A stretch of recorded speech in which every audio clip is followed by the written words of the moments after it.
청취자 여러분, 반갑습니다. 늘 새로운 지식의 조각을 찾고 또 그 정보의 홍수 속에서도 진짜 의미 있는 통찰을 갈구하시는 학습자 여러분을 위해 오늘도 아주 흥미로운 심층 탐구 시간을 준비했습니다. 네, 반갑습니다. 보통 우리가 접하는 비즈니스 케이스 스터디나 경제 전망 보고서들은 세상의 표면적인 트렌드를 읽어내는 데 집중하잖아요. 그렇죠. 현상 분석이 주를 이루죠. 그런데 오늘은 조금 특별한, 아니 아주 파격적인 자료를 가져왔습니다. 하버드 비즈니스 리뷰의 아티클도 실리콘밸리의 최신 동향 보고서도 아닙니다. 네, 출처부터가 굉장히 이례적이죠. 맞아요. 오늘 우리가 파헤칠 자료는 정확히 며칠 전인 2026년 2월 25일에 작성된 아주 따끈따끈한 문헌입니다. 경기도 양주에 위치한 봉양교회 양영종 담임 목사의 민족을 위한 기도 시편 106편 23절이라는 제목의 설교문과 그에 수반된 강연 파일들인데요. 종교 문헌이네요. 네, 그래서 여기서 속으로 나는 특정 종교에 관심 없는데 하고 귀를 닫으시려 했다면 잠시만 기다려 주십시오. 맞습니다. 보통 특정 종교의 문헌이라고 하면 그 내부 시스템에 속한 사람들만의 이야기로 한정짓기 쉽거든요. 하지만 역사적으로 살아남은 강력한 텍스트들은 언제나 그 종교적 외표를 뚫고 나오는 보편적인 진리를 담고 있죠. 아, 보편적인 진리요? 네, 오늘 다룰 이 자료는 표면적으로는 신앙의 언어를 빌려 쓰고 있지만 그 구조를 찬찬히 해보면 놀랍게도 현대사회의 위기관리, 또 조직의 리더십, 그리고 개인의 책임에 대한 가장 날카로운 통찰을 담고 있습니다. 자, 이 내용부터 하나씩 짚어보죠. 오늘 우리 심층탐구의 미션은 명확합니다.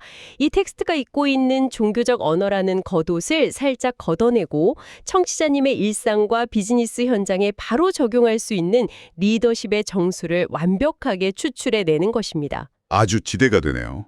그럼 바로 시작하겠습니다. 청취자님, 흔히 국가나 기업에 엄청난 위기가 닥쳤다고 하면 어떤 장면을 떠올리십니까? 외부에서 치명적인 경쟁사가 등장했다거나, 주식시장이 폭락하거나, 아니면 핵심 기술이 유출되어서 매출이 반토막 나는 그런 거시적인 타격들을 생각하시겠죠. 이 대목에서 아주 중요한 질문이 하나 떠오르는데요. 어떤 질문인가요? 방금 말씀하신 그런 눈에 보이는 타격들이 진짜 위기의 시작일까요? 여기서 우리가 기존의 통념을 완전히 뒤집는 텍스트의 첫 번째 관점과 마주하게 됩니다. 통념을 뒤집는다. 네, 이 자료는 시편 106편이라는 고대 문헌을 분석하면서 우리가 흔히 생각하는 눈에 보이는 파국은 진짜 위기가 아니라고 선언합니다. 그것들은 단지 이미 오래전에 시작된 병증의 결과일 뿐이라는 거죠. 아, 결과다. 원인이 아니라요. 정확합니다. 텍스는 위기의 사이클을 4단계로 분석합니다. 은혜, 망각, 진노, 그리고 중보. 이 중에서 진정한 위기의 시작점은 매출 하락이나 외부 충격이 아니라 조직이 처음에 세웠던 핵심 가치와 은혜를 잊어버리는 망각의 순간이라고 규정하고 있습니다. 잠깐만요. 망각이 위기의 시작이라고요? 사실 조직이 성장하다 보면 초심을 잃거나 핵심 가치가 희미해지는 건 꽤 흔하게 일어나는 일 아닌가요? 흔하게 일어나기 때문에 파국을 맞는 겁니다. 본문에서 특히 충격적이었던 부분이 이스라엘 백성들이 광야에서 금송아지 우상을 만든 사건을 다루는 관점이었는데요. 흔히 우리는 그걸 도덕적 일탈이나 순간적인 실수 정도로 이해하잖아요. 그렇죠. 힘든 상황에서 잠깐 한눈을 팔았다 정도로 생각하기 쉽죠. 하지만 이 자료는 그걸 생명 공동체의 근본적인 헌법을 스스로 찢어버린 중대한 언약 파기로 아주 무겁게 해석하더라고요. 언약 파기. 이게 현대적인 맥락에서는 정확히 어떤 의미를 갖는 건가요? 기업으로 비유하자면 상황이 훨씬 명확해집니다. 어떤 직원이 회사 규정을 어기고 지각을 하거나 비품을 낭비하는 수준의 일탈이 아닙니다. 이 언약 파기라는 것은 회사를 이끄는 이사회나 경영진이 조직의 창립 이념과 고객을 향한 미션이 적힌 정관 자체를 스스로 불태워버린 것과 같습니다. 정관을 불태웠다. 와, 고대 사회에서 신과의 언약은 단순한 약속이 아니라 생존과 직결된 법적, 영적 헌법이었습니다. 따라서 금송아지를 만든 행위로 인해 내려지는 신의 진노는 감정적인 짜증이 아니라 파괴된 계약에 대해 시스템이 응당 내려야 하는 엄격하고 정당한 공의의 선언이라는 것이 이 텍스트의 핵심입니다. 창립 이념을 불태워버린 것과 같다. 아주 와닿는 비유네요. 그렇다면 청취자님, 이렇게 조직의 헌법이 완전히 파괴되고 시스템의 정당한 심판, 즉 파국이 코앞까지 닥친 상황에서 보통 리더들은 어떻게 해야 할까요? 쉽지 않은 문제죠. 네. 그래서 정말 흥미로워지는 부분은 바로 여기입니다. 붕괴 직전의 상황에서 모세라는 한 사람이 나서서 상황을 중재하기 시작하는데요. 보통 종교에서 중보나 중재를 한다고 하면 바닥에 납작 엎드려서 눈물을 흘리며 제발 한 번만 봐주세요. 이 사람들 불쌍하지도 않습니까? 하고 감정적으로 매달리는 모습을 상상하기 쉽습니다. 맞습니다. 하지만 이 텍스트는 그런 감정적 호소라는 편견을 논리적으로 반박합니다. 자료는 모세가 거대한 위기 옆에서 어떻게 협상했는지를 묘사하며 마치 유능한 최고급 로펌의 대표 변호사가 협상 테이블에 앉은 것과 같다고 분석합니다. 변호사요? 네, 모세는 동정심이 기대지 않습니다. 대신 신을 향해 당신의 위대한 이름과 명예, 그리고 애초에 맺었던 언약을 위해 이 백성을 멸하지 마십시오 라고 철저하게 신학적이고 논리적인 명분을 들고 따져 묻습니다. 변호사라는 비유가 신선하긴 하지만 한편으로는 조금 차갑고 계산적으로 들리기도 하네요. 그리고 청취자 여러분도 비슷한 의문을 가지실 텐데 그렇게 유능한 변호사가 나서서 그냥 우리 덮고 넘어갑시다 라고 무마해버리면 앞서 말씀하신 그 조직의 엄격한 원칙, 즉 공의라는 시스템 자체가 붕괴되는 것 아닌가요? 좋은 게 좋은 거라는 식의 타협은 결국 조직을 더 썩게 만들잖아요. 아주 예리한 지적입니다. 그걸 좀 더 거시적인 관점과 연결해 본다면 그 지점이 바로 이 자료가 말하는 진정한 중재의 핵심이 드러납니다. 진정한 중재요? 진정한 중재는 결코 죄를 덮거나 원칙을 무시하는 행위가 아닙니다. 텍스트는 신의 진노, 즉 심판의 정당성을 100% 인정합니다. 시스템의 공의를 훼손하지 않는 것이죠. 아, 잘못한 건 확실히 인정한다. 그렇죠.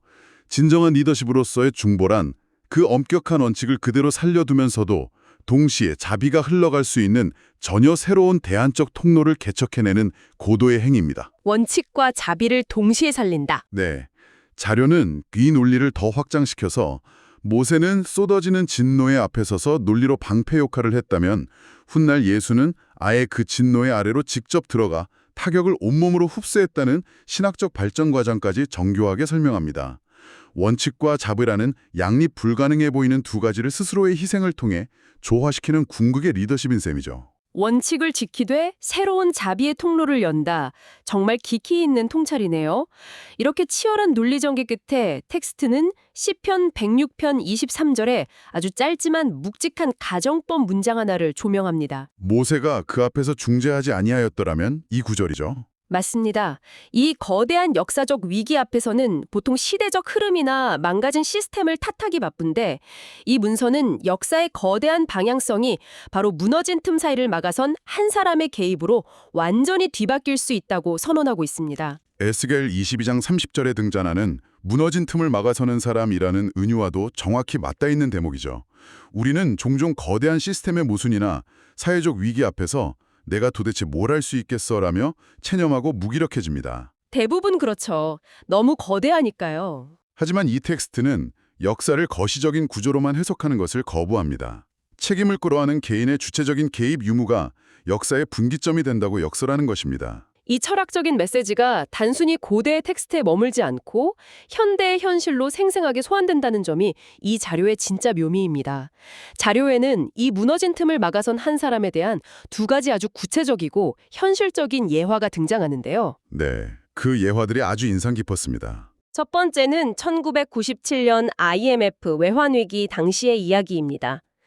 수많은 기업이 도산하고 하루아침에 직장을 잃은 사람들이 거리에 나앉던 그 시절 한 교회에서 나라를 위한 매일 새벽 기도회가 열렸다고 합니다. 그 시기에 참 많은 사람들이 고통받았죠. 그런데 놀랍게도 그 자리에 본인 역시 방금 실직하여 당장 내일 가족들 생계가 막막해진 한 성도님이 매일같이 나와 기도를 했다는 기록이 나옵니다. 당장의 생존 공포에 압도될 수밖에 없는 상황에서 그분이 남긴 한마디가 이 텍스트의 본질을 관통합니다. 어떤 말씀이었죠? 나라가 무너지는데 내 월급만 걱정할 수는 없습니다.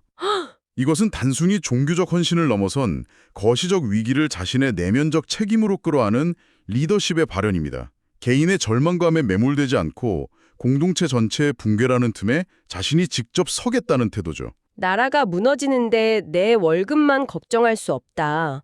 정말 대단한 책임감이네요. 이어서 등장하는 두 번째 사례 역시 현실의 아주 어두운 단면을 객관적으로 비춰줍니다. 이 텍스트는 최근 아이들이 처한 참담한 현실을 조명하기 위해 인도에서 세 자매가 K-팝과 게임에 심각하게 중독되어 있다가 부모님이 스마트폰을 빼앗자 삶의 목적을 잃고 그대로 투신해버린 비극적인 사건을 언급합니다. 참 안타까운 사건이죠. 아이들이 의미를 잃고 무기력하게 선생님, 대체 왜 살아야 하죠?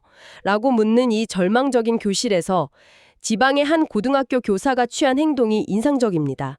이 교사는 교육제도의 모순을 비판하거나 요즘 아이들을 탓하는 시행기를 택하지 않았습니다. 남 탓을 하지 않았군요. 네, 대신 매일 퇴근 후 텅 빈 교무실에 홀로 남아 그 무기력한 아이들 한 명 한 명의 이름을 부르며 그 틈을 막아섰다는 것이죠. 여기서 청취자님이 반드시 주목하셔야 할 부분은 이 자료가 유지하고 있는 철저한 객관성과 중립적 스탠스입니다. 중립성이라는 게 구체적으로 어떤 의미인가요? 이 문서는 사회적, 국가적 위기를 다루고 있음에도 불구하고 책임을 외부로 돌리거나 정치적 이념으로 편을 가르는 행위를 진정한 중재가 아니라고 단호하게 선을 긋습니다. 아, 양극화된 사회에서는 흔히들 누구 잘못이다라고 지적하기 바쁜데 말이죠. 맞습니다. 양극화된 사회 속에서 분노를 표출하고 누군가를 지적하는 것은 가장 쉬운 일입니다.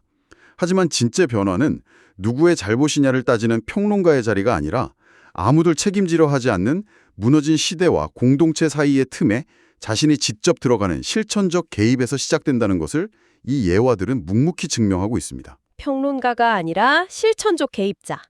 그렇다면 청취자님, 이런 의문이 생기실 겁니다. 만약 조직 내에 이렇게 무너진 틈을 기꺼이 메우려는 리더나 개인이 존재하지 않는다면 그 조직은 대체 어떤 수순을 밟게 될까요? 자료는 이 질문에 대답하기 위해 목회 데이터 연구소 지용군 대표의 통계와 데이터를 인용하여 조직 문화의 쇠퇴와 부흥을 예리하게 분석합니다. 여기서 아주 흥미로운 점은 이 데이터 분석에서 쇠퇴하는 조직의 원인을 한국의 특정 역사적 배경에서 찾고 있다는 점입니다. 역사적 배경이라면 어떤 부분을 짚고 있나요? 이 자료는 현재 한국 사회의 낡은 권위주의가 어디서 비롯되었는지를 짚어내는데요. 본래 남녀노소나 위아래의 엄격한 차별이 상대적으로 덜했던 한국의 고유 문화가 조선시대에 들어와 중국 황제를 섬기는 성리학적 사대주의가 유입되면서 철저한 하이라키, 즉 억압적인 상하 수직 구조로 고착화되었다고 분석합니다. 아, 성리학적 사대주의. 네, 윗사람의 지시에 무조건 복종해야 하고 아랫사람은 입을 닫아야 하는 이 낡은 유교적 잔재가 건강한 소통을 단절시킨 근본 원인이라는 것이죠. 이 분석을 오늘날 비즈니스 현장에 대입해보면 정말 뼈아픕니다. 뛰어난 역량을 가진 30, 40세대 실무자들이 아무리 혁신적인 아이디어를 내도 윗선에서 내가 시키는 대로 무조건 해라 라는 식으로 권위만 내세우면 결국 젊은 인재들은 입을 닫거나 회사를 떠날 수밖에 없잖아요. 정확합니다. 자료에서도 쇠퇴하는 조직의 특징을 기성세대가 자리를 내놓지 않고 불평만 일삼아 젊은 세대가 다 떠나버린 곳으로 정확히 지적하고 있죠. 반대로 이런 위기를 극복하고 다시 부흥하는 조직의 특징은 무엇이라고 데이터는 말하고 있나요? 세 가지 핵심 요소를 제시합니다. 첫째, 기성세대가 과감하게 기득권을 내려놓고 30, 40세대에게 주도적으로 일할 수 있는 길을 열어주는 조직입니다. 권한을 넘겨주는 거군요. 네. 둘째는 조직원 간의 수평적이고 친밀한 소통이 가능한 소그룹 모임이 활성화된 곳이죠.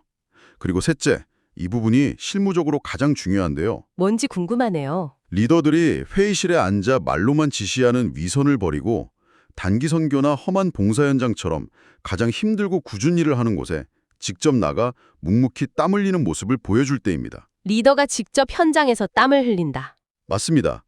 기성세대의 그 진정성 있는 헌신을 현장에서 두 눈으로 목격할 때 젊은 세대의 뿌리 깊은 불신이 깨지고 조직 전체가 하나로 뭉치게 된다는 강력한 인사이트입니다. 비즈니스 리더십의 본질을 관통하는 훌륭한 해법입니다. 그런데 청취자님, 여기서 현실적인 고민이 하나 생기실 겁니다. 우리가 이런 훌륭한 통찰을 머리로 이해했다고 해서 내일부터 당장 삶의 태도가 완벽하게 바뀌지는 않다나요? 그렇죠. 아는 것과 체화하는 건 완전히 다른 문제니까요. 맞아요. 이런 무거운 책임감과 헌신이 일회성 감동으로 휘발되지 않고 우리의 체질로 자리 잡으려면 대체 어떻게 해야 할까요? 저는 이 자료의 맨 마지막에 수록된 상상을 초월하는 스케일의 부록 커리큘럼에서 그 해답을 엿볼 수 있었습니다. 저 역시 그 부록을 보면서 지식과 영성을 체화하는 훈련의 압도적인 구조화에 감탄했습니다. 단순히 좋은 메시지를 나열한 수준이 아니었죠. 청취자님, 이 스케일을 한번 상상해 보십시오.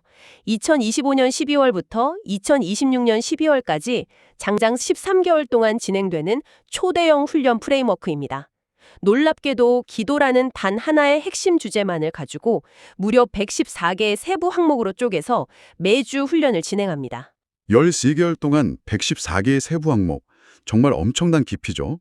네, 야베스부터 시작해 아브라함, 모세, 솔로몬, 엘리야, 다니엘, 다윗에 이르기까지 성경 속 12명의 위대한 인물들을 각각 한 달의 렌즈로 삼아서 단일 주제를 12가지 다른 각도로 집요하게 파고드는 구조입니다. 효율성과 속도만을 강조하는 현대 학습자들에게 이 프레임워크가 단지는 메시지는 매우 실용적이고 강력합니다. 오늘날 우리는 릴스나 숏폼 콘텐츠처럼 1분 안에 소비되고 즉각적인 도파민을 주는 얇은 지식에 익숙해져 있습니다.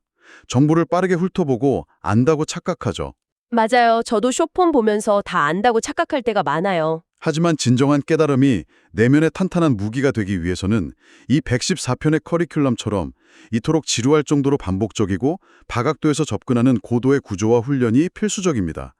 코딩이든 언어든 리더십 철학이든 하나의 본질을 13개월 동안 114번 해부하고 훈련한다면 그 사람은 절대 흔들리지 않는 인지적 회복 탄력성과 압도적인 전문성을 갖춘 주체로 거듭날 수밖에 없습니다. 그렇다면 이 모든 게 대체 우리에게 어떤 의미일까요? 자, 이제 오늘 우리가 함께 깊이 파헤친 내용들을 갈무리해 볼 시간입니다. 오늘 우리는 2026년 2월에 작성된 어느 종교 텍스트를 분석했습니다.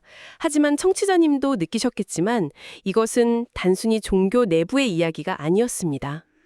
네, 위기가 닥치면 남을 비난하고 시스템 뒤로 숨기게 바쁜 현대 사회와 비즈니스 환경을 향해 과연 누가 무너진 틈을 막아설 것인가? 라는 묵직한 돌직구를 날리는 리더십의 본질 그 자체였죠. 그리고 제가 이 방대한 114편의 커리큘럼을 보면서 가장 전류를 느꼈던 부분은 대망의 114번째, 즉 마지막 목차의 제목이었습니다. 아, 그 부분이죠. 네, 바로 나만의 기도 개혁 메시지 완성이었습니다. 아주 상징적이고 실천적인 결론입니다. 앞선 113번의 훌륭한 훈련과 통찰을 그저 수동적인 관찰자로서 고개를 끄덕이며 소비하는 데 그쳐서는 안 된다는 뜻입니다. 텍스트가 제시한 통찰을 치열하게 고민하여 궁극적으로는 자신만의 언어로 당신이 발딛고 있는 바로 그 현장에서 직접 메시지를 완성하는 능동적 주체가 되어야 한다는 강력한 초대입니다. 맞습니다. 청취자님께서도 오늘 들으신 통찰을 그저 좋은 인사이트였어 하고 넘기지 마시고 청취자님만의 일터와 삶 속에서 구체적인 무기로 벼려내시길 바랍니다.